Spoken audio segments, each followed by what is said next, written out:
USS Gerald Ford ইরানের সাগরে পৌঁছা মাত্রই যুদ্ধ শুরু হবে সেরকম ঘোষণা দিয়েছেন ওয়াশিংটনের পক্ষ থেকে।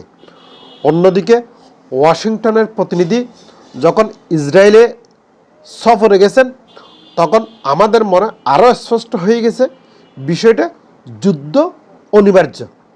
যেই যুদ্ধ থেকে কেউ বাঁচতে পারবে না, তৃতীয় বিশ্বযুদ্ধ যেই মধ্যপ্রাচ্য থেকে শুরু হচ্ছে সেটাই এখন কনফার্ম হয়ে গেছে। অর্থাৎ যেই রাশিয়ার পক্ষ থেকে বলা হচ্ছে, সার্গেই ল্যাভরভ উনি স্পষ্ট বলে দিচ্ছেন যদি যুদ্ধ শুরু হয় তাহলে কিন্তু সেটা কারো নিয়ন্ত্রণেই থাকবে না। এটা এমন অনিয়ন্ত্রণহীন একটা যুদ্ধতে চলে যাচ্ছে যেটা রাশিয়া ঝাঁপিয়ে পড়বে, চায়না ঝাঁপিয়ে পড়বে, যে কোরিয়া ঝাঁপিয়ে পড়বে, যেই ইরানের পক্ষের যে শক্তিগুলো আছে সব শক্তি এখানে যুদ্ধ করবে সেরকম ইঙ্গিত দিয়ে দিচ্ছেন রাশিয়ার পক্ষ থেকে বলা হচ্ছে।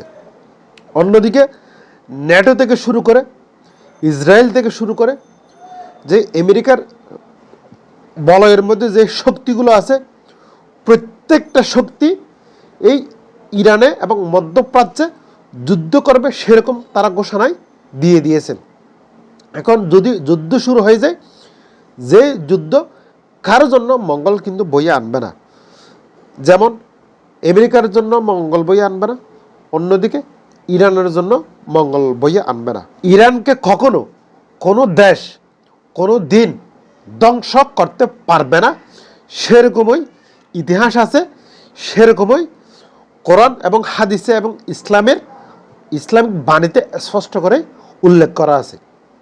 আরেকটা বিষয় উল্লেখ করা আছে, তৃতীয় বিশ্বযুদ্ধ শুরু হবে ইরানের মাটি থেকেই। সুতরাং আমরা ধরে নিতে পারি যদি কোনো কারণে যুদ্ধ শুরু হয়ে যায় তাহলে কিন্তু সেটা যেই রাশিয়ার পক্ষ থেকে বলা হচ্ছে যুদ্ধ কিন্তু কারো নিয়ন্ত্রণে থাকবে না, সেটা কিন্তু অবশ্যই সত্য, সেটা আমি মনে করি। এখন যে ইরানের পক্ষ থেকে বলা হচ্ছে যুদ্ধ তারা করবে, তারা কোনো মতেই পিছপা হটবে না।